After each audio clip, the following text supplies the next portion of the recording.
My husband looked at me after 31 years of marriage and smiled. I still have time to start over. I thought he meant we needed counseling. Instead, he told me I was too old, too ordinary, too predictable. 2 weeks later, he moved in with a woman younger than our oldest daughter. Everyone expected me to disappear, to cry, to beg. Instead, 6 months later, he switched on the evening news, looked at the television, and nearly dropped the plate in his hands. Because the woman he called too old had just become the most talked about woman in America. But what he didn't know was that my journey began with the darkest day of my life. My name is Margaret Brooks, and for 31 years, I believed that love was something you built brick by brick, year by year, until it stood strong enough to survive anything. I believed that the man I married in a small church on a warm September afternoon would grow old beside me, that we would sit on a porch somewhere when we were both gray and tired, and that none of it would ever come apart. I was wrong. I did not know yet that the strongest houses can collapse from the inside, quietly, while everyone on the outside still believes they are standing. Richard and I met when I was 22. He was ambitious, sharp, the kind of man who filled a room with his certainty before he ever said a word. I loved that about him. I loved the way he looked at me back then, like I was the answer to every question he had. We built a life together. 2 children, a house we paid off after 20 years, holidays, birthdays, hospital waiting rooms, and quiet Tuesday nights that meant nothing to anyone but us. I thought that was the whole of a marriage. I thought it was enough. It was a Thursday evening when everything changed. I remember because I had made his favorite dinner, the roasted chicken with rosemary, that he always said reminded him of his mother's cooking. He came home later than usual, and he did not eat. He sat across from me at the table we had owned since our 10th anniversary, and he looked at me the way you look at an old photograph you are about to throw away. "I still have time to start over," he said. I laughed, at first, because it sounded like something a man says when he is tired, when work has worn him down, and he needs to feel young again for a moment. I asked him if he wanted to talk to someone, if we should see a counselor together, if there was something I had done that had made him unhappy. He shook his head slowly, and there was no cruelty in his voice, which somehow made it worse. He spoke as though he were reading from a script he had already rehearsed in his mind 100 times. "You're not what I need anymore, Margaret," he said. "You're too old, too ordinary, too predictable. I need something else now." I sat there in silence for a long time. I did not cry in front of him. I would not give him that. But something inside my chest cracked open, quietly, the way ice cracks under weight you cannot see. 31 years, reduced to 3 words. Too old. As if devotion had an expiration date. As if loyalty could be measured and found lacking, like fruit gone soft. I remember, with strange precision, the small physical details of that evening, the way the roasted chicken sat untouched between us, the steam long since gone from it, the way the kitchen clock above the stove ticked louder than I had ever noticed before. I remember thinking, absurdly, that I should get up and put the food away, that 31 years of habit did not simply switch off because a marriage had ended at the dinner table. I did not move. I sat there instead, my hands folded in my lap, waiting for some feeling large enough to match the size of what had just happened, and finding, instead, only a strange, hollow quiet, as though my body understood the enormity of the moment before my mind had caught up to it. In the days between his announcement and his departure, we existed in a strange, suspended silence I still find difficult to describe.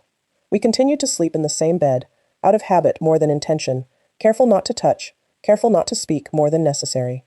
I remember one evening, 3 days after he told me I was too old, when I finally asked him the question that had been circling my mind without rest. "Was there ever a version of this where you told me instead of just deciding for both of us?" Richard did not answer right away. He looked at me for a long moment, the way you might look at a math problem you no longer had the patience to solve, and finally said that he had tried, in his own way, for years, to tell me he felt something was missing, but that he had not believed I would understand, that I had always seemed content with the ordinary shape of our life together.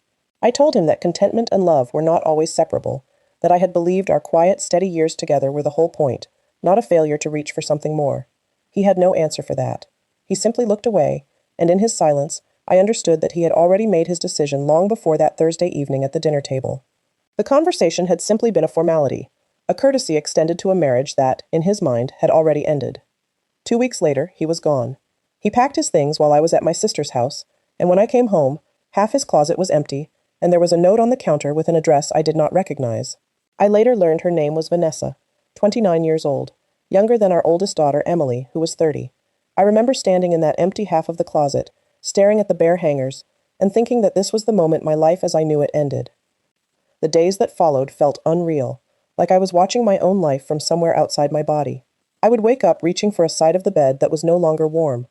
I would set 2 plates for dinner out of habit, before remembering there was only one of me now. The house, once full of noise and years and memory, became a museum of a marriage that no longer existed. I walked through rooms that used to hold laughter, and found only silence waiting for me instead. People tell you that heartbreak comes in waves, and that is true, but no one tells you about the specific cruelty of being replaced. It is one thing to be left. It is another thing entirely to watch the life you built be handed to someone who did nothing to earn it, someone who simply arrived at the right time, young and unweathered, standing where you used to stand. I did not hate Vanessa. I did not know her well enough to hate her. But I hated what she represented, the proof that 31 years could be erased so easily by a man who decided he wanted something new. My daughter Emily called me 2 days after Richard left. Her voice was careful, measured, the way you speak to someone you are afraid might break. But there was something else in her voice too, something I could not quite place at the time. It would be months before I understood it fully. For now, all she said was that she loved me and that she hoped I would be okay. She did not say she was angry at her father. She did not say she thought he was wrong. And that silence, more than anything Richard had said to me, planted the first seed of doubt about how alone I truly was. I remember sitting on the edge of my bed that first week, staring at my hands, at the wedding ring I still wore out of habit, and asking myself a question I had never had to ask before. Who am I, if I am not his wife? For 31 years, my identity had been woven so tightly into our marriage that I could not immediately see where I ended and where Mrs. Richard Brooks began. That question would follow me for months. It would nearly destroy me before it finally set me free. Grief does not arrive alone. It brings company you did not invite. In the weeks after Richard left, I lost more than a husband. I lost the version of my life I had spent 3 decades building, piece by piece, and I lost it all at once, the way a house collapses when you remove the wrong beam. The first thing I noticed was the silence of my phone. Before the divorce, my days had been filled with small conversations, invitations to lunch, calls from friends who wanted to know how the garden was coming along, or whether I had seen the news that morning. Within a month, most of that silence had become permanent. I told myself people were simply respecting my privacy, giving me space to process what had happened. But as weeks turned into a month, and then 2, I understood the truth. Divorce makes people uncomfortable. It forces them to imagine their own marriages differently, to wonder if the same quiet unraveling could happen to them. It is easier for some people to disappear from a friend's life than to sit with her in the wreckage. Diane, a woman I had known since our children were in elementary school together, was the one who said it most plainly, though I do not think she meant to be cruel. We were having coffee, one of the last times we would sit together for many months, and she told me that things were different now between our families, that it felt awkward with Richard and Vanessa attending the same social circles we once shared. I asked her, quietly, if she meant that Richard was still invited to things and I was not. She did not answer directly. She did not have to. Her silence told me everything. There was a fundraising gala that autumn, an event Richard and I had attended together every year for over a decade, one I had helped plan in earlier years when I still sat on its host committee. I debated for days whether to attend alone, and in the end, pride and a stubborn refusal to let Richard's choices dictate the shape of my own life won out over my fear. I arrived to find Richard already there, with Vanessa on his arm, and the room, full of people who had known us both for years, seemed to hold its collective breath as I walked in. Some approached me with genuine warmth. Others offered only stiff, uncomfortable nods before finding reasons to be elsewhere. I stood near the bar for much of the evening, a glass of wine I barely touched in my hand, watching Richard laugh easily with people who had once been our mutual friends, and I understood, with a clarity that hurt more than I expected, that divorce does not simply end a marriage. It reshuffles an entire social world, and not always fairly. My son, Marcus, 26 years old and living 2 states away, called more often than Emily did, but even his voice carried a caution I could feel through the phone. He asked about my health, about the house, about whether I was eating enough. He never asked about how I felt watching his father start a new life with a woman younger than his own sister. I understood, eventually, that he was protecting himself as much as he was protecting me. Children of divorce, even grown ones, often try to remain neutral, to avoid choosing sides, even when one side has clearly done the wrong thing. Emily's distance hurt the most, because Emily and I had always been close. She had been the daughter who called just to talk, who sent photographs of her apartment when she redecorated, who used to say I was her best friend before anyone else earned that title. But in those first months, something had shifted in her too. I later learned that Richard had been quietly reaching out to her, painting a picture of the divorce that placed no blame on himself, suggesting instead that our marriage had simply run its course, that no one was at fault, that these things happen sometimes after so many years. Emily, wanting to believe her father was not a villain, chose to believe the softer version of the story. I did not correct her. I did not have the strength to fight for my own narrative while I was still drowning in it. I remember a dinner, roughly 6 weeks after Richard left, when Emily came to visit and, in what I believe was an attempt to comfort me, suggested gently that perhaps it was better this way, that perhaps 31 years was simply the natural lifespan of a marriage, and that I should try to see the ending as a kind of mutual completion rather than a betrayal. I sat across from my daughter, listening to her repeat, almost word for word, the language Richard had clearly used with her, and I felt a loneliness, deeper than anything Richard himself had caused. My own child had absorbed a story that erased the specific cruelty of what had actually happened to me, and I did not yet have the strength to correct her. I did not raise my voice. I did not argue. I simply told her that I understood she wanted to believe her father had not done anything wrong, and that I would not force her to see it differently before she was ready. Emily left that evening believing, I think, that the conversation had gone well, that she had said something comforting. It would be many months before she understood how deeply her words had wounded me, and longer still before she came to see the truth of what her father had actually said to me that Thursday evening at our kitchen table. I began to question my own worth in ways I never had before. I would stand in front of the bathroom mirror some mornings and study my face, searching for the exact moment I had become someone Richard no longer wanted. The lines near my eyes, the gray threading through my hair that I had never bothered to dye because Richard once told me it made me look distinguished, elegant even. Had that been a lie too? I began to wonder if every kind word he had ever said to me had simply been a placeholder, until something better came along. There were nights I could not eat. There were mornings I could not find a reason to get out of bed before noon. I stopped going to the community garden I had tended for years, stopped attending the small book club I had helped start a decade earlier, stopped answering calls from numbers I did not immediately recognize, afraid they might be reporters, lawyers, or worse, people who wanted to ask me questions about Richard and Vanessa that I did not have the strength to answer. I remember one particular afternoon when I forced myself to go to the grocery store, simply because the refrigerator had gone empty and I could no longer avoid it. I stood in the cereal aisle, staring at a box I must have bought 100 times over the years, and I could not remember why I was standing there. A woman I vaguely recognized from church passed by with her cart, offered a tight, uncomfortable smile, and hurried toward the checkout without stopping to talk. I understood in that moment that I had become someone people did not know how to look at anymore, not because they disliked me, but because my grief made them uncomfortable with their own good fortune. My finances, too, became a source of quiet terror I had not anticipated. Richard had always managed our investments, our retirement accounts, the details of our financial life that I had trusted him with for 3 decades without ever fully understanding the mechanics of it myself. In the aftermath of the divorce, I found myself sitting across from a lawyer, explaining terms I barely recognized, trying to understand what portion of a life we had built together I was legally entitled to keep.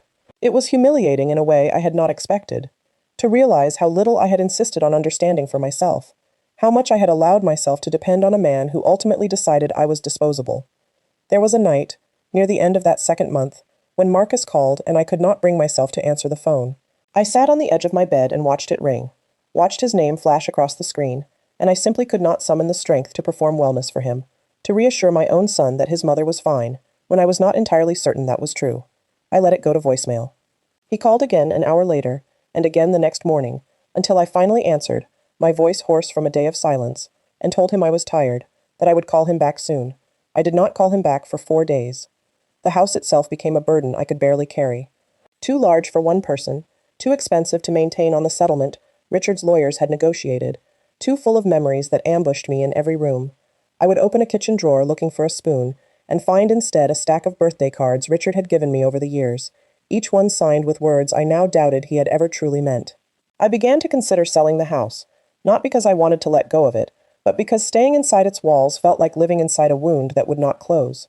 It was during this time that I first heard the name Helen Carter, though I did not yet understand how significant she would become.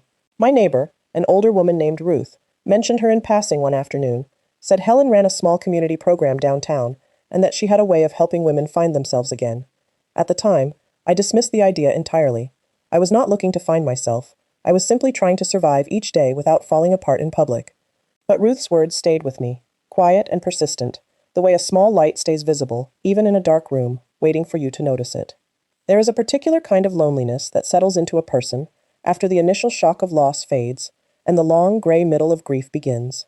The first weeks after Richard left were sharp, painful, almost frantic in their intensity, but by the 3rd month, the pain had settled into something heavier, something quieter.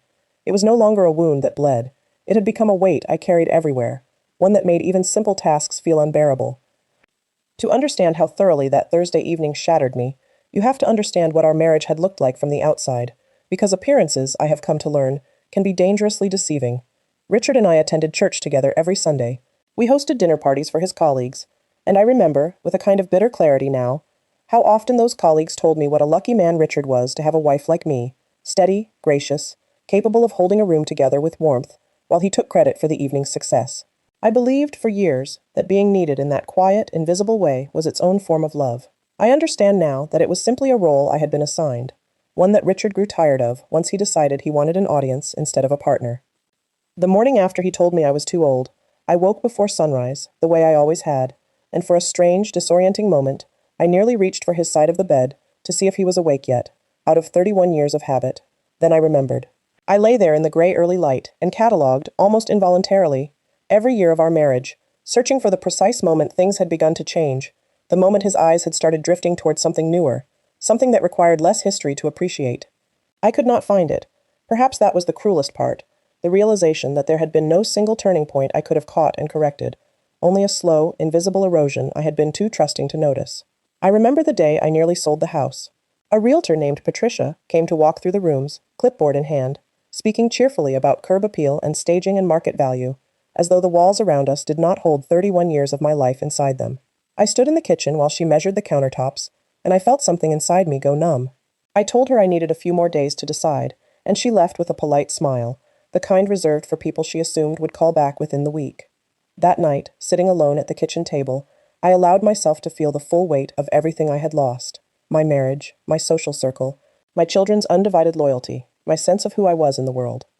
I looked around the kitchen where I had cooked 10,000 meals, where I had celebrated birthdays and mourned losses, and lived the ordinary, unremarkable moments that make up a life, and I asked myself honestly whether there was any reason to keep going the way I had been going. I do not say this lightly, and I do not say it for sympathy. I say it because it is true, and because I believe other women who have lived through similar collapses deserve to hear that the darkest moments are survivable, even when they do not feel that way at the time. I did not act on that despair. Something in me, some stubborn ember I did not know I still carried, refused to let the darkness win completely.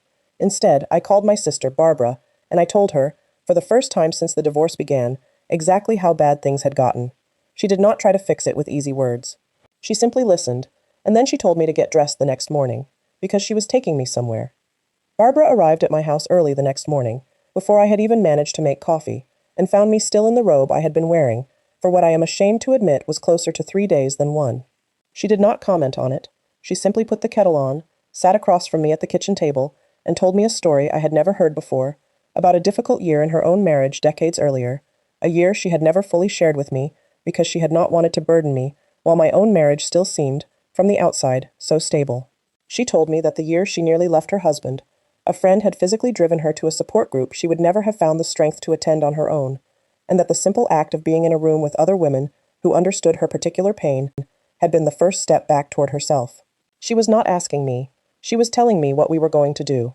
That somewhere turned out to be a small community center on the east side of town, a building I had driven past 100 times without ever noticing it. Barbara had heard, through a friend of a friend, about a program run by a woman named Helen Carter, a former television producer who had spent years helping women rebuild their lives after divorce, widowhood, job loss, and other quiet catastrophes that rarely make headlines, but reshape entire lives. Barbara did not ask me if I wanted to go. She simply said we were going, and something about her certainty gave me permission to stop fighting. Helen Carter was 62 years old, with silver hair cut sharply at her chin, and eyes that seemed to look directly into whatever a person was trying to hide. She did not offer me pity when we met. She offered me a chair, a cup of tea, and a question I was not prepared for. She asked me what I used to love doing before I became someone's wife. I sat there for a long moment, unable to answer, because I genuinely could not remember the last time anyone had asked me that question, including myself. I told her, eventually, in a voice that shook more than I wanted it to, that I used to write. Long before Richard, long before children and mortgages, and 31 years of quiet compromise, I had kept journals filled with stories, observations about people, small fragments of a life I imagined for myself. Helen listened without interrupting, and when I finished, she told me something I have carried with me ever since. She said that the version of me sitting in front of her was not broken. She said I was simply buried, the way a seed is buried before it grows, and that what felt like an ending was very often the quiet, uncomfortable beginning of something else entirely. I did not believe her, not fully. Not that day. But I agreed to come back the following week, and then the week after that. Slowly, almost without noticing, the community center became a place I looked forward to visiting, a small island of purpose, in a life that otherwise felt shapeless. Helen had built a modest program there, one that connected women rebuilding their lives with volunteer opportunities, mentorship, and small workshops on everything from resume writing to public speaking. I began attending simply to fill the hours. I stayed because, for the first time in months, I felt something other than grief. I want to describe, in more detail, what that community center actually looked like, because it mattered more to me than its modest appearance would suggest.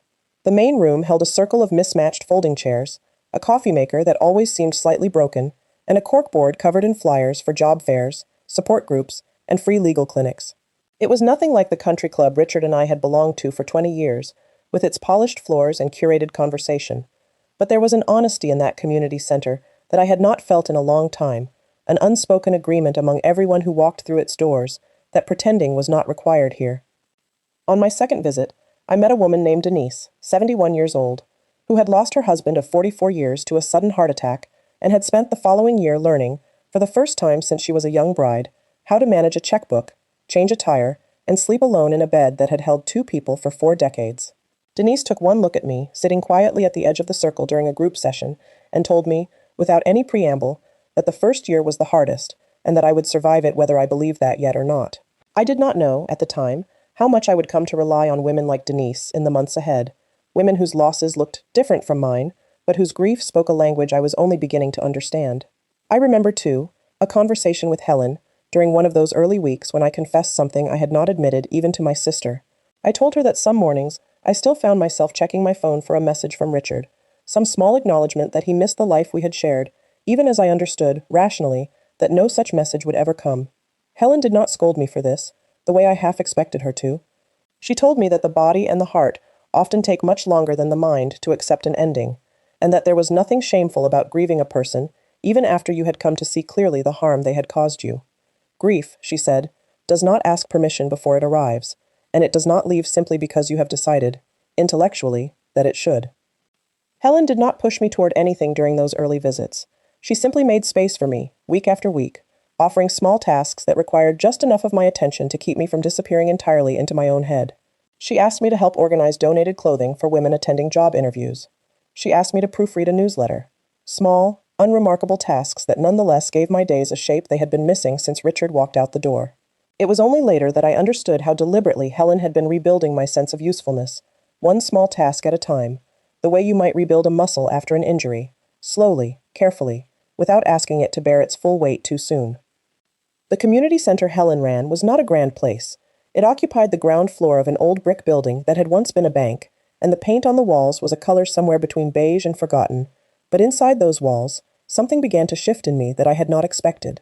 Helen asked me, during my third visit, if I would be willing to help a group of newly divorced women with something as simple as writing their resumes, since many of them had been out of the workforce for years, just as I had been.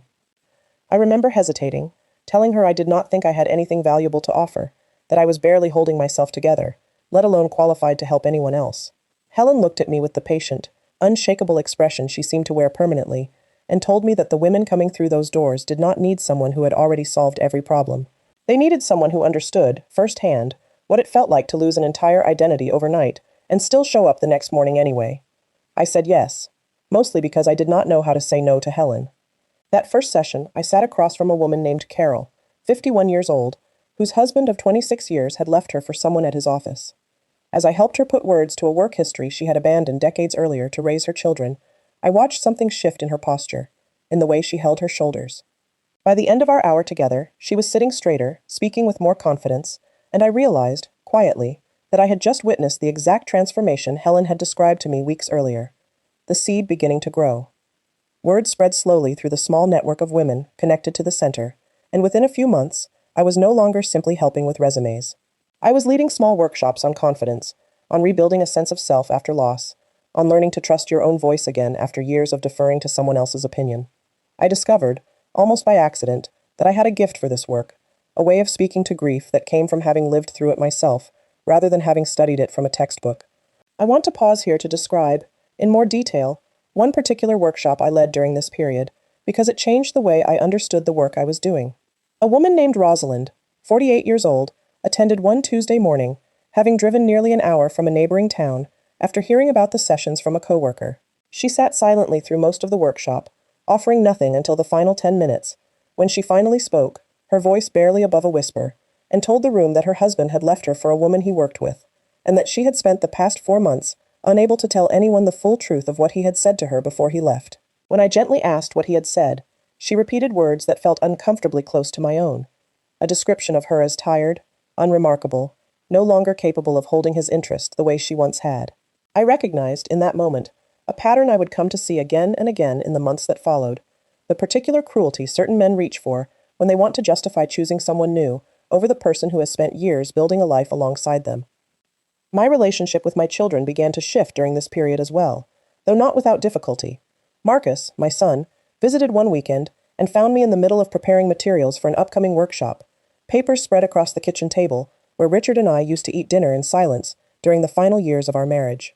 He asked me what I was working on, and when I explained it to him, I saw something new in his expression, something close to pride. He told me, quietly, that he had been worried about me for months, and that this was the first time since the divorce he had seen me look like myself again. Marcus stayed the entire weekend, longer than he had planned, and on Saturday afternoon he asked if he could come with me to the community center to see the space where I had been spending so much of my time. He walked through that modest brick building slowly, taking in the mismatched folding chairs and the slightly broken coffee maker, and when he found the small corkboard covered in thank you notes from women who had attended my workshops, he stood in front of it for a long time, reading each one silently. He told me, on the drive home, that he had spent years assuming his father was the more capable, more accomplished parent, simply because Richard's career had always been the one discussed at family gatherings, the one that came with a title and an office and a salary large enough to fund the life we had built. He said that afternoon at the community center was the first time he understood that capability and accomplishment could look very different from what he had always assumed, and that his mother, it turned out, had simply been waiting for the right circumstances to reveal a version of herself none of us had fully seen before. Emily's shift took longer. She had absorbed enough of Richard's narrative that she still believed, on some level, that our divorce had been a mutual, peaceful decision, rather than a unilateral one built on the phrase, "too old." It was not until she visited the center herself, invited by Marcus, who had grown curious about my new work, that she began to understand the fuller picture. She watched me lead a workshop for nearly 20 women, watched them listen to me with the kind of attention people give someone who has earned their trust, and afterward she pulled me aside and asked me, quietly, if her father truly had called me those things. I told her the truth, gently, without exaggeration or bitterness. I did not need her to hate her father. I only needed her to see me clearly, perhaps for the first time in years. I learned, during this period, more about Helen's own history than she had shared with me in our earlier meetings. She told me, one evening after the last of the workshop attendees had gone home, that she had spent nearly 20 years producing television segments about other people's hardships before her own husband was diagnosed with an illness that took him from her within 18 months. She told me that grief had taught her something no amount of professional experience ever could, that the women who recover most fully from devastating loss are rarely the ones who wait for someone else to rescue them, but the ones who eventually discover a purpose large enough to carry them forward on its own momentum. She had built the community center, she told me, because she had needed somewhere to put that lesson to use, after her husband's death left her with more time and more clarity than she knew what to do with. Helen's honesty about her own history changed something in how I understood our relationship. She was not simply a mentor dispensing wisdom from a place of untouched stability. She was a woman who had rebuilt her own life from a different kind of devastation, and her belief in my capacity to do the same carried a weight it might not have otherwise held. I began to understand that the work we were doing together at that small community center was not charity, in the way I had perhaps unconsciously assumed at first. It was two women who had each been forced to rebuild, choosing to make that rebuilding useful to others walking the same difficult road. Helen, meanwhile, had begun encouraging me towards something larger than the workshops themselves. She had connections from her years in television, people who still remembered her work producing human interest segments decades earlier, and she believed my story, and the stories of the women I was helping, deserved a wider audience.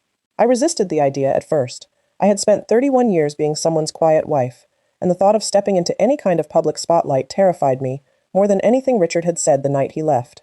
But Helen was patient and persistent, in the way that people who see your potential before you see it yourself often are. There was a particular Tuesday I remember clearly, months into this new rhythm of my life, when I led a workshop for nearly 30 women, more than had ever attended a single session before. I stood at the front of that modest room, no notes in front of me, and spoke for nearly an hour about the specific loneliness of being replaced, about the strange grief of watching your own history erased by someone else's convenience. When I finished, a woman near the back, perhaps 60 years old, stood up and told the room that she had been afraid to leave her house for 8 months after her own divorce, and that hearing me speak had been the first thing that made her feel less alone in a very long time. I drove home that evening with tears in my eyes, not from sadness, but from something closer to purpose, a feeling I had not experienced since long before Richard and I began drifting apart. Helen began introducing me to other women in her network during this period, women who had built small businesses, nonprofits, and community programs of their own after their own personal upheavals. One of them, a retired attorney named Judith, who now ran a legal aid clinic for women navigating divorce without adequate representation, became something of an informal advisor to me, helping me understand the legal and financial landscape I had been thrust into so unprepared. Judith was blunt in a way I found strangely comforting. She told me, during one of our early conversations, that too many women spent years grieving marriages that had ended the moment their husbands decided they had, and that the sooner I stopped waiting for Richard's approval of my new life, the sooner I would actually begin living it. Her words stayed with me longer than she probably intended them to.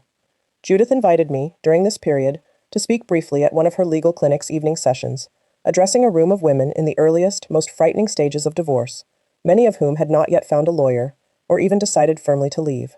I remember standing at the front of that unfamiliar room, more nervous than I had been at any of my own community center workshops, and telling them, as plainly as I could, that the version of themselves waiting on the other side of this specific devastation would very likely surprise them, that the woman who emerges from rebuilding an entire life from nothing is rarely smaller than the one who existed before.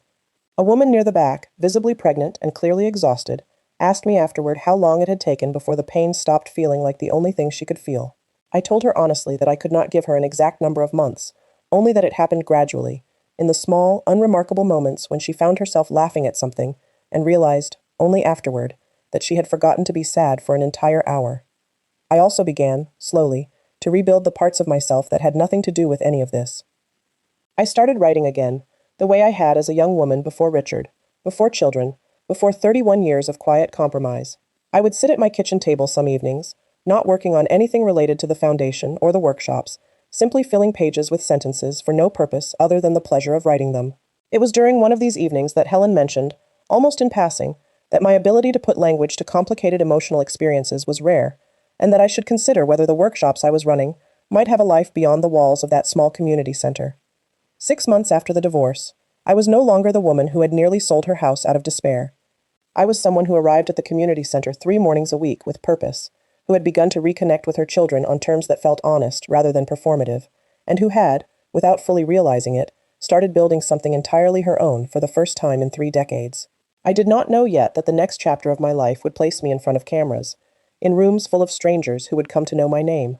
I only knew that for the first time since Richard uttered those 3 cruel words, I felt like I was standing on solid ground again.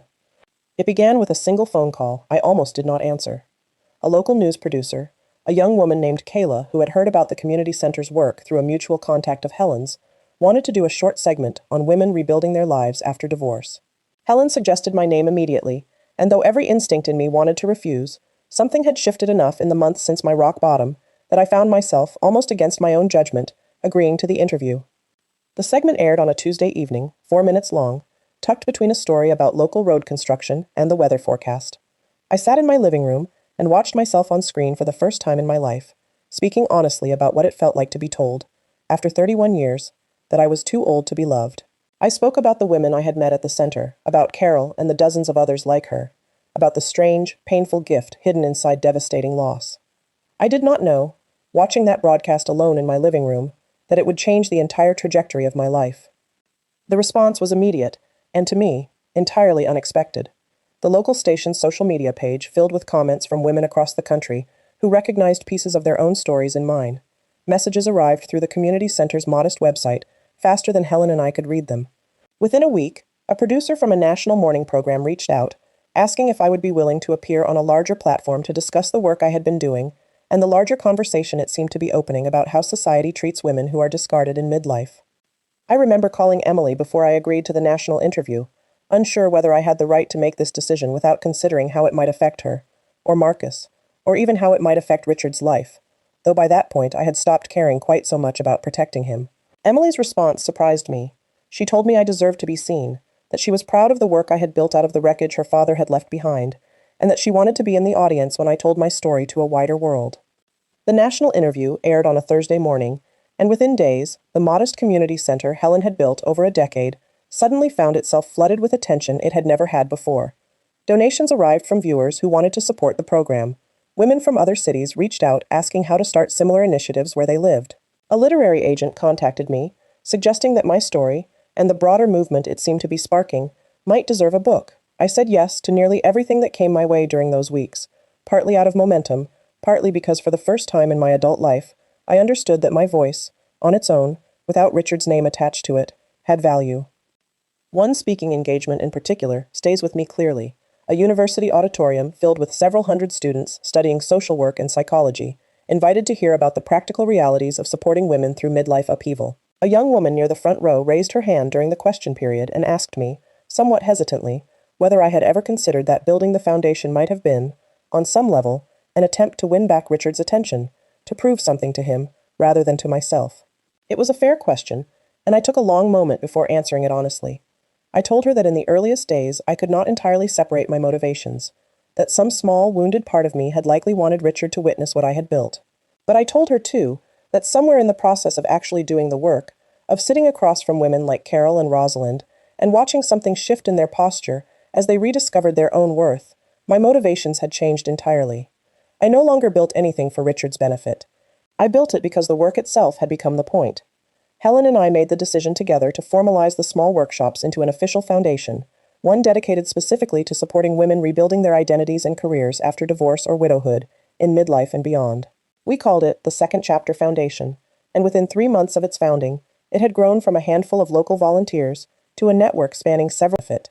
I built it because the work itself had become the point. Helen and I made the decision together to formalize the small workshops into an official foundation, one dedicated specifically to supporting women rebuilding their identities and careers after divorce or widowhood, in midlife and beyond. We called it the Second Chapter Foundation, and within 3 months of its founding, it had grown from a handful of local volunteers to a network spanning several states, with satellite programs beginning to form in cities I had never even visited. I found myself, at 54 years old, doing work I could never have imagined for myself a year earlier, standing in front of audiences of hundreds, telling a room full of strangers about the night my husband called me too old, and watching them respond not with pity, but with recognition, and often with tears of their own. The book was released the following spring, under the title, Too Old to Keep, a phrase I had resisted using at first, because it felt too raw, too exposing, but which my editor insisted was the truest possible title for what the book actually was. The launch event was held in a small independent bookstore not far from the community center, and I remember standing at a podium set up between shelves of poetry and literary fiction, looking out at a room filled not with strangers, but with women I had come to know personally over the past year, Carol and Denise among them, along with Helen, Priya, Judith, and, to my quiet astonishment, both of my children sitting together in the front row. I read a short passage from the book that evening, the section describing the night Richard told me I was too old, and I watched the room go completely silent in a way that felt different from any silence I had experienced during our marriage. It was not the silence of discomfort or avoidance. It was the silence of recognition, of women hearing their own private pain given language for the first time. When I finished reading, Denise, sitting near the front, said loudly enough for the room to hear that she wished someone had written this book the year her husband died, and the room responded with a kind of collective, knowing laughter that felt like relief. The book found an audience far beyond what my editor or I had anticipated. Within weeks, it appeared on several regional bestseller lists, and requests for speaking engagements began arriving from women's organizations, university programs, and community centers in cities I had never visited. I found myself traveling more than I ever had during my marriage, standing in front of rooms of 100, then 200, then eventually crowds large enough that Priya had to coordinate logistics I never could have imagined needing a year earlier. Each time, I told some version of the same story, the story of a woman who believed devotion alone was enough to secure a life, and who discovered, in the wreckage of that belief, an entirely different kind of strength. The Foundation's rapid growth caught the attention of a national women's leadership organization, which announced they would be honoring a small group of women that year for outstanding contributions to community impact. My name was placed on that list. I remember reading the letter informing me of the nomination and feeling a strange, disorienting mixture of pride and disbelief, the same disbelief I imagine anyone feels when the life they are living no longer resembles the one they thought they were destined for. I called Helen the moment I finished reading the letter, and she answered on the second ring, as though she had been waiting for exactly this call. When I told her the news, She was quiet for a moment, before telling me that she had suspected, from the very first workshop I led at the community center, that this kind of recognition was only a matter of time. I asked her how she could have possibly known that, given how uncertain and fragile I had been during those early sessions, barely able to speak above a whisper some mornings. She told me that the women who eventually build the most meaningful things are rarely the ones who arrive already confident. They are the ones who show up anyway, week after week, even when their hands are shaking, even when they do not yet believe in their own worth. She said she had simply been waiting for me to catch up to what she had already seen. I spent the following weeks preparing for the ceremony in a state of quiet, focused determination, drafting and redrafting the short acceptance speech I would eventually deliver, trying to find language that honored the women who had trusted me with their stories without making the moment only about myself. Priya helped me select the navy blue dress. After Emily insisted on being present for the fitting, the two of them debating fabric and cut with an enthusiasm that reminded me, with a small ache, of mother-daughter shopping trips from Emily's childhood that Richard had rarely had patience for. It was Emily, in the end, who chose the dress, telling me it made me look like exactly the woman she now understood me to be. The book, which the literary agent had first suggested during those early frantic weeks, took shape faster than I ever expected. I spent evenings after work at the foundation writing chapters about the women I had met, about Carol and Denise and dozens of others whose names I have changed here to protect their privacy, but whose stories had shaped my understanding of what it meant to rebuild after devastating loss. I wrote about the specific cruelty of being told you are too old, too ordinary, too predictable, and about the strange, unearned gift of discovering that those words said far more about the person who spoke them than about the woman who received them. When the manuscript was finished, my editor told me it was the most honest account of midlife reinvention she had read in years, though I suspect every woman who lives through something similar could say the same about her own story, if only she had the chance to tell it. Judith took me to dinner one evening around this time, insisting on treating me as a kind of small celebration for the book's early success, and over the course of that meal she told me something I have carried with me since. She said that in 20 years of practicing family law, she had watched hundreds of women walk into her office in the immediate aftermath of a divorce, nearly all of them convinced that the life they had known was the only life available to them, that whatever came next would necessarily be smaller, lonelier, less than what they had lost. She told me that what made my story resonate so widely was not simply that I had survived, but that I had built something that eclipsed, in scope and impact, the life Richard had once convinced me was the only one worth having. She raised her glass and told me she hoped every woman who read my book would understand that the same possibility existed for them, whether or not their own second chapter ever made the evening news. The foundation's growth, meanwhile, had begun to require a kind of infrastructure Helen and I had never anticipated needing. We hired our first full-time staff member, a young woman named Priya, who had left a corporate marketing job to help us manage the sudden influx of donations, media requests, and volunteer applications. I remember sitting in a small rented office space, signing my first employment contract as an employer rather than an employee, and thinking about how far I had traveled from the woman who had once depended entirely on her husband to manage every financial decision in our household. I no longer needed anyone's permission to build something. I had simply started building, and the building itself had taught me everything else I needed to know. Emily attended several of the Foundation's early events during this period, and I watched her relationship to my new life shift from cautious curiosity to something closer to genuine pride. She began introducing me to her own friends, not as her mother who had gone through a difficult divorce, but as the founder of an organization doing real, measurable good in the lives of women across the country. There was a particular afternoon when she brought a friend from work to one of my workshops, and afterward, in the parking lot, I overheard her friend tell Emily that she wished her own mother had someone like me to talk to after her parents' divorce years earlier. Emily's response, quiet and full of something I had not heard in her voice in a long time, was simply, "She's my mother." I did not need anything more than that. That same week, Emily asked me, over coffee, why I had never corrected her during those early months when she had repeated her father's softened version of the divorce back to me at my own dinner table. I told her honestly that I had not had the strength then to fight for my own story while I was still living inside its wreckage, and that I had trusted, somewhere beneath the exhaustion, that she would eventually see the truth clearly on her own, in her own time. Emily was quiet for a long moment before telling me she wished she had asked harder questions back then, that she had been so eager to believe her parents' divorce could be painless, that she had not stopped to consider what that painlessness might have cost me. I told her there was nothing to forgive, that grief makes imperfect witnesses of everyone standing near it, herself included, and that what mattered now was simply how clearly she saw me in the present. I did not know, as I prepared for the awards ceremony that would be broadcast on national television, that somewhere across the city, in a home he shared with a woman half his age, Richard was about to sit down for dinner in front of the same broadcast, entirely unaware of what he was about to see. The night of the broadcast, I stood backstage in a navy blue dress Emily had helped me choose, listening to my own heartbeat as the host announced the names of the women being honored that evening. I had rehearsed a short acceptance speech for days, but standing in the wings, watching the stage lights sweep across an audience of hundreds, I found myself thinking not about the words I had prepared, but about the woman I had been 18 months earlier, sitting frozen at a kitchen table while her husband told her she was too old to be loved. Across the city, in a home far more modern and far less lived in than the one I had built with Richard over 3 decades, he was sitting down to dinner with Vanessa. I did not witness this moment myself, of course. I learned about it later, in fragments, first from Emily, who had maintained just enough contact with her father to hear the story secondhand, and later, in far greater detail, from Richard himself. He had the television on in the background, the way people often do during dinner, half paying attention, half distracted by his own thoughts. Vanessa, according to what Emily later told me, was scrolling through her phone at the table, uninterested in whatever program happened to be playing.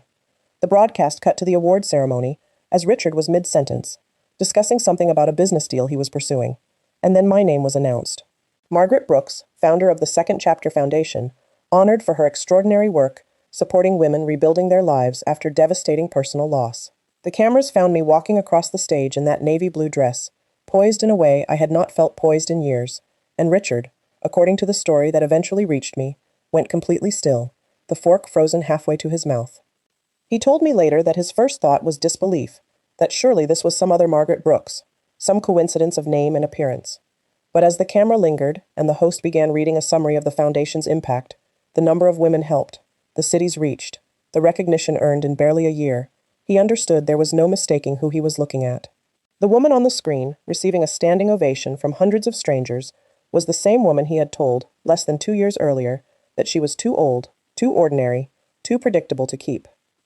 Richard described this moment to me himself, months later, during the conversation we eventually had at my front door, and I have chosen to include his account here because I believe it matters to the fullness of this story. He told me that the first emotion he felt, before shame, before regret, was a strange, disorienting confusion, as though the woman on the screen and the woman he remembered from our kitchen table could not possibly be the same person. He said he had spent 2 years quietly convincing himself that I had likely struggled, perhaps moved in with one of our children, perhaps grown smaller and more withdrawn in the aftermath of our divorce, the way he had assumed, without ever examining the assumption closely, that a woman my age would inevitably respond to being left. He had not once considered the possibility that I might have built something larger than anything either of us had built during our marriage. Vanessa, according to what Richard told me, asked him 3 times who the woman on the television was, before he finally answered her, his voice, by his own admission, unsteady in a way it rarely was. He told her the truth, that I was his ex-wife, and Vanessa, watching the broadcast continue, apparently studied the screen for a long moment before turning back to him and asking, with what he described as genuine bewilderment, why he had ever described me the way he had during the early months of their relationship. Richard did not have an answer for her that night. He told me, sitting in my living room 2 years later, that it was the first time he understood, with real clarity, that he had built an entire justification for leaving me on assumptions about my worth that had turned out to be entirely wrong. Vanessa, noticing his sudden silence, looked up from her phone and asked what was wrong. Richard did not answer immediately. He simply stared at the screen as I delivered my acceptance speech, a speech about the women who mentor us when we least expect it, about the strange mercy hidden inside devastating endings, about the version of yourself that only emerges once you have been forced to rebuild from nothing. I did not mention Richard by name during that speech. I did not need to. Every woman in that audience who had ever been discarded by someone who claimed to love them understood exactly who I was speaking about. According to what Emily told me weeks later, Richard set down his fork entirely and did not finish his dinner that night. Vanessa, sensing the shift in him, asked pointed questions about who I was, why he seemed so unsettled, and Richard, for perhaps the first time since their relationship began, found himself unable to control the narrative the way he had grown accustomed to controlling it. He admitted, quietly, that the woman on the television had been his wife of 31 years, the woman he had left for her, and Vanessa's reaction, though I only heard about it secondhand, was not the reassurance he had likely hoped for. Back on that stage, I had no idea any of this was unfolding.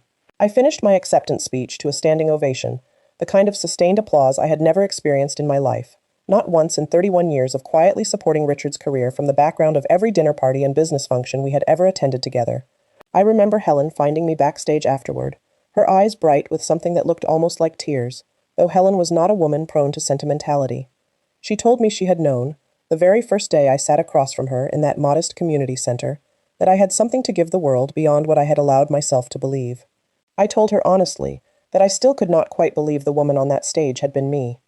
Carol was there that night too, seated near the front with a small group of women from the Foundation's earliest cohort, and she found me in the crowded reception afterward, hugging me tightly before pulling back to look at me with an expression somewhere between pride and disbelief.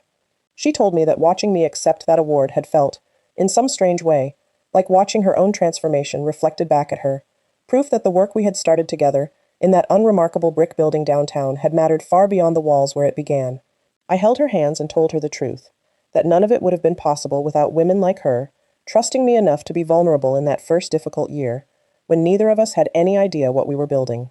Priya, ever practical, even amid the celebration, pulled me aside near the end of the evening to mention, almost apologetically, that the Foundation's website had already crashed twice from the volume of visitors trying to access it during the broadcast, and that donation inquiries had begun arriving faster than she could track them. I remember laughing, a full, genuine laugh I had not felt in years, at the strange, wonderful problem of an organization growing faster than we could keep up with, after so many months of wondering whether any of it would ever amount to more than a few folding chairs in a converted bank building. The days following the broadcast brought an even larger wave of attention than the local segment had months earlier. National morning shows requested follow-up interviews. Women's magazines wanted profiles. A production company reached out about the possibility of developing a documentary around the Foundation's work, though that conversation would take much longer to materialize into anything concrete. Through all of it, I kept returning to the same grounding thought Helen had given me during our very first conversation, the idea that what felt like an ending that Thursday evening at my kitchen table had, in fact, been the uncomfortable beginning of everything that followed. Emily called me 2 days after the broadcast, her voice carrying an emotion I had not heard from her in longer than I could remember. She told me she had spoken with her father, briefly, and that he had asked her, almost sheepishly, whether I had seen the ratings, whether I understood how large the audience for that broadcast had actually been. I told Emily the truth, which was that I had not thought about ratings at all in the days since, that I had been too consumed by messages from women whose lives the Foundation had touched to spend much time considering how many people had watched me receive an award.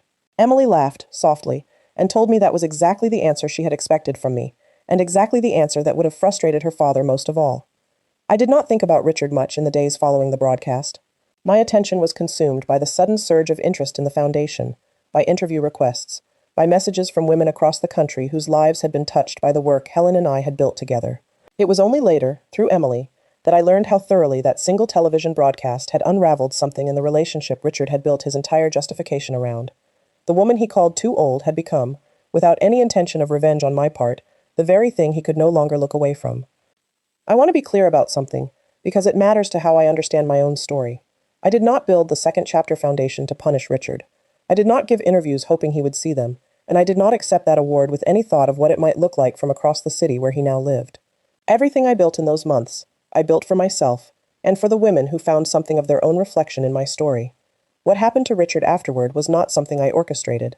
It was simply the natural consequence of choices he had already made long before I ever stepped onto that stage. Emily told me, in the months that followed the broadcast, that something had begun to shift noticeably in her father's demeanor. The confidence that had once defined him, the same certainty that had filled a room the day I met him at 22, had started to erode. Vanessa, according to what pieced together from conversations Emily had with her father, had grown increasingly distant after learning the full context of who I had become.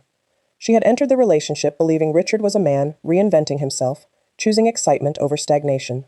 She had not signed on to watch him grow smaller in comparison to the woman he had left behind. Emily told me about one particular meeting Richard had described to her, months after it occurred, that seemed to capture the broader unraveling more clearly than anything else I heard secondhand. One of his largest clients, a manufacturing company he had worked with for nearly 15 years, had called an unexpected meeting to discuss concerns about consistency in his firm's recent work. Richard had gone into that meeting confident, the way he had gone into every important meeting throughout his career, only to find the client's leadership team asking pointed questions about missed deadlines and uncharacteristic errors that had crept into projects over the preceding year. He had no good answer for them, Emily told me, because even he could not fully explain why his attention had grown so unreliable during a period when, by his own admission, his personal life had felt increasingly unstable beneath a surface he had worked hard to keep polished. Richard's business, a mid-sized consulting firm he had spent 2 decades building, began experiencing difficulties around this same time, though I want to be careful not to suggest these events were connected beyond coincidence and timing. Several key clients, according to what I later learned through mutual acquaintances, had grown uncomfortable with decisions Richard had made in the months following our divorce. Decisions that suggested a distraction, an inconsistency in judgment that had not been present in his work before. Whether this stemmed from the emotional turmoil of his crumbling relationship with Vanessa, or simply from choices entirely his own, I cannot say with certainty. I only know that within a year of that broadcast, Richard's firm had judgment that had not been present in his work before. Whether this stemmed from the emotional turmoil of his crumbling relationship with Vanessa, or simply from choices entirely his own, I cannot say with certainty. I only know that within a year of that broadcast, Richard's firm had lost enough of its client base that he was forced to significantly downsize his operations. Vanessa left him during this same period, according to what Emily eventually told me, though the details remain something I only know secondhand and prefer not to speculate about further than necessary. What Emily did share was that the final disagreement between them had centered, at least in part, on Vanessa's growing frustration that Richard had become preoccupied, almost fixated, on my public success in a way she found increasingly difficult to be around. She had entered the relationship expecting a man confident in the choices he had made, and she found herself instead living alongside someone who seemed to measure his own worth against a woman he had once dismissed as no longer worth keeping. Whatever affection had first drawn them together could not survive that particular, corrosive comparison. Emily told me that after Vanessa left, Richard spent several months living largely alone, in an apartment considerably smaller than the home we had shared for decades. She visited him occasionally during this period, out of a daughter's obligation more than anything else, and she described him to me as subdued in a way she had never known him to be, a man whose confidence had always seemed as permanent and unshakable as furniture, now visibly uncertain of his own footing in the world. What matters, I think, is not the specifics of how Richard's new life fell apart, but the broader truth underneath it. He had built his decision to leave our marriage on the belief that youth and novelty would sustain him in ways that 3 decades of shared history could not. He discovered, I imagine, that a relationship built primarily on someone else's admiration for your success cannot survive the moment that success begins to falter. My children's relationship with their father changed considerably during this time as well, though not in the vindictive way one might expect. Marcus and Emily did not abandon Richard the way I might have expected, given everything he had done. Instead, they simply became more clear-eyed about who he was, less willing to accept his version of events without question, more willing to acknowledge, openly, the pain his choices had caused me. Emily told me once, during a quiet conversation over coffee, that watching me rebuild my life from nothing had taught her more about resilience than anything her father had ever modeled for her. That statement, more than any award or television appearance, felt like the truest measure of everything I had built. There was one conversation with Emily during this period that I have thought about often since.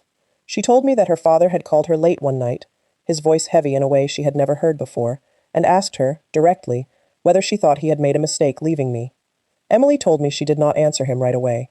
She told me she thought carefully about her answer, wanting to be honest without being cruel, and eventually told her father that the mistake was not necessarily in wanting something different for himself, but in the way he had gone about taking it, in the cruelty of the words he had chosen that Thursday evening, in his assumption that I would simply fade quietly into irrelevance once he no longer wanted me around. Richard, according to Emily, had gone quiet on the other end of the line for a long time before finally thanking her for her honesty. Marcus, too, found himself in an unexpected position during this period, caught between a father whose confidence had visibly diminished and a mother whose public profile had grown in ways none of us could have predicted. He told me, during a visit that spring, that he had run into an old family friend who asked him, with what Marcus described as poorly disguised curiosity, whether his father regretted the divorce now that I had become so well known. Marcus told me he had simply shrugged and said he could not speak for his father's feelings, only for his own pride in watching his mother build something meaningful out of devastating circumstances. I told Marcus I was proud of him for holding that boundary, for refusing to let anyone turn his father's private struggles into casual gossip at a dinner party. I heard, through channels I did not seek out but could not entirely avoid, that Richard eventually sold the consulting firm he had spent 2 decades building, accepting a position as a senior consultant at a much smaller company, a considerable step down from the executive authority he had once held. I felt no satisfaction hearing this news, though I understood why some of the women at the foundation, upon hearing my story in full, occasionally expressed a kind of vindicated pleasure on my behalf. I had built the Second Chapter Foundation to help women reclaim their sense of worth after loss, not to celebrate anyone else's suffering, even when that suffering belonged to the man who had caused so much of my own. I did not gloat over Richard's difficulties, though I would be lying if I said I felt nothing at all watching the life he had chosen, instead of me begin to unravel. Mostly I felt a strange, quiet clarity, the understanding that the version of myself Richard had discarded as too old, too ordinary, too predictable, had turned out to be far more resilient, far more capable, and far more valued by the world than he had ever imagined. I did not need his downfall to validate my own rise, but I would be dishonest if I claimed it did not, in some small way, confirm what I had already begun to believe about the choice he made that Thursday evening at our kitchen table. Nearly 2 years after Richard sat across from me and told me I was too old to keep, he appeared at my front door on a quiet Sunday afternoon. I had not seen him in person since the finalization of our divorce, having managed the logistics of our separation entirely through lawyers and, in later months, through Emily as an unofficial go-between. I opened the door and found him standing there, older somehow, though barely 2 years had passed, his shoulders carrying a weight that had not been there the last time I had truly looked at him. Emily had called me the day before, mentioning that her father had asked for my address, and had asked me, gently, whether I wanted her present when he came. I told her I did not need her there, that whatever remained between Richard and me was something I needed to face on my own terms, but I appreciated that she had thought to ask, a small sign of how much our relationship had healed since those early months when she had unknowingly repeated her father's version of events back to me at my own dinner table. He asked if he could come in, and after a long moment of consideration, I allowed it, though I made clear the visit would be brief. We sat in the living room, the same room where he had once announced plans for our 30th anniversary, and for a long while neither of us spoke. It was Richard who finally broke the silence, and what he said surprised me, not because I did not believe him, but because I had genuinely stopped expecting to ever hear it. He apologized. Not the vague, deflective apology I had half expected, the kind that blames circumstance or timing, or the natural drift of long marriages, but something more specific and more honest than I had thought him capable of offering. He told me he had spent the better part of 2 years convincing himself that what he had done was simply an inevitable choice, a man reaching for youth the way people often do when they fear their own mortality. He told me that watching me rebuild an entire life, an entire purpose, out of the very rejection he had handed me, had forced him to confront something about himself he had spent decades avoiding.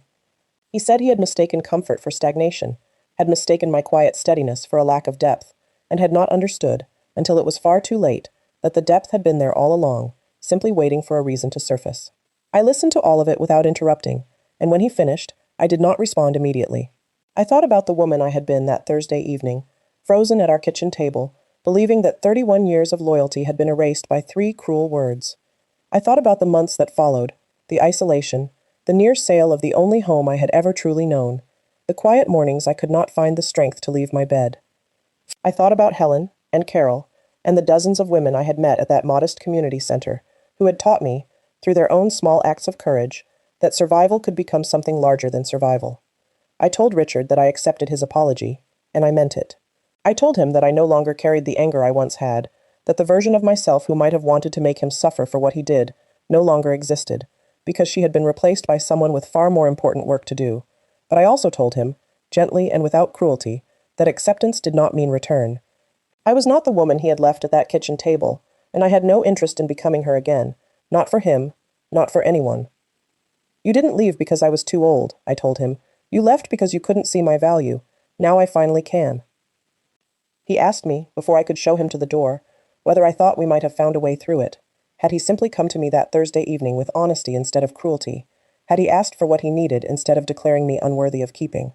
I considered the question carefully, because I owed both of us an honest answer rather than a comforting one. I told him that I did not know, that perhaps if he had come to me with vulnerability instead of judgment, we might have found some path forward together, or we might have arrived at the same ending through a kinder road.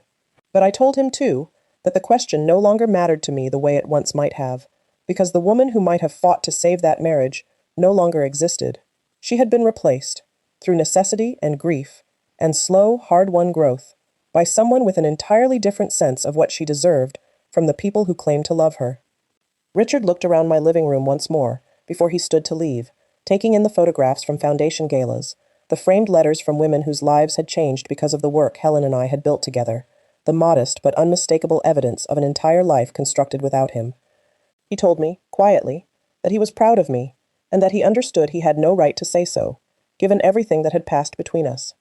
I accepted the compliment for what it was, an honest observation from a man, finally capable of seeing clearly what he had once dismissed so carelessly.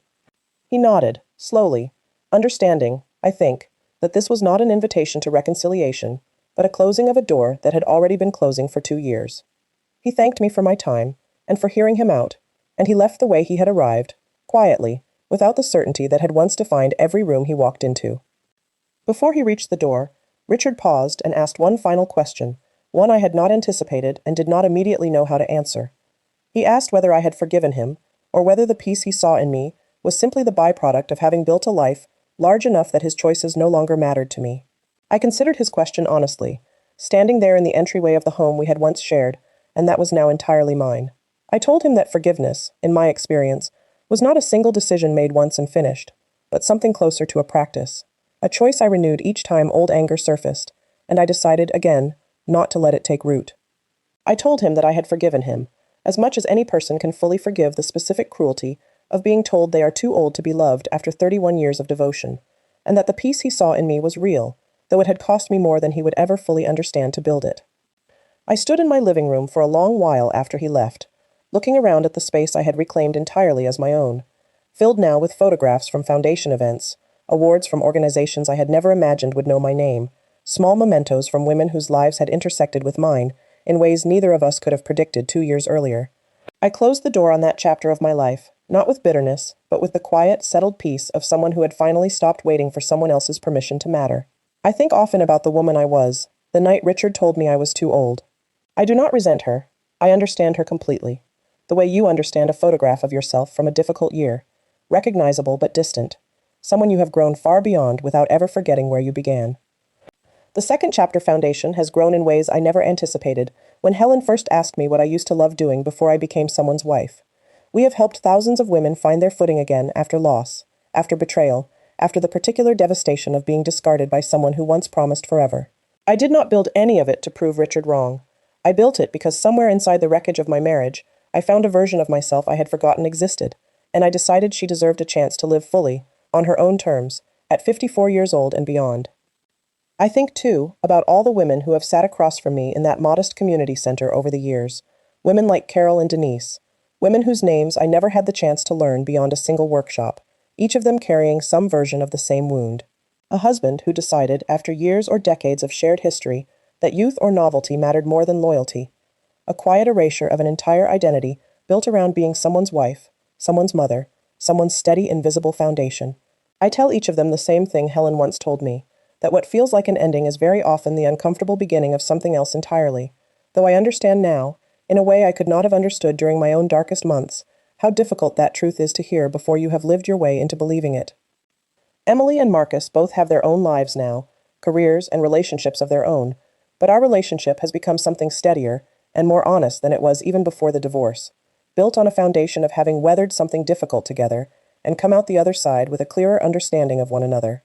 Emily tells people now, when the subject comes up, that watching me rebuild my life taught her more about resilience than any lesson her father ever offered, and I have come to understand that statement as one of the truest gifts to come out of everything Richard's choice put into motion.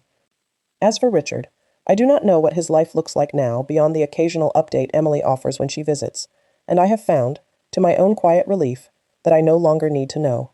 The version of me that once organized her entire sense of worth around his approval no longer exists. She was replaced, slowly and painfully, and then all at once, by a woman who learned, at 54 years old, that her value had never depended on anyone else's willingness to see it. Some evenings, when the Foundation's office has emptied out, and I am the last one left, I sit at my desk and think about that Thursday evening at our old kitchen table, the roasted chicken going cold between us, the 3 words that were meant to end me. I do not think of that moment with the bitterness it once carried.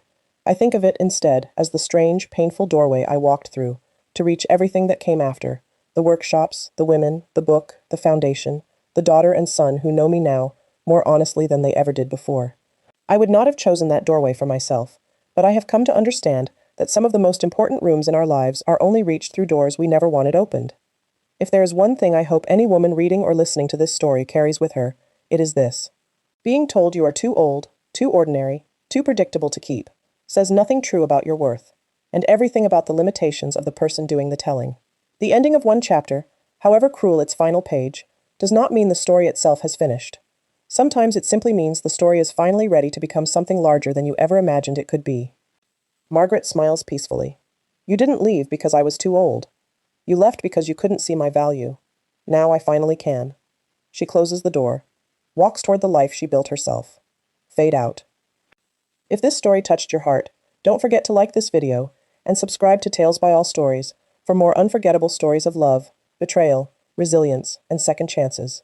Tell us in the comments, Would you ever take back someone who left you because they thought you were too old?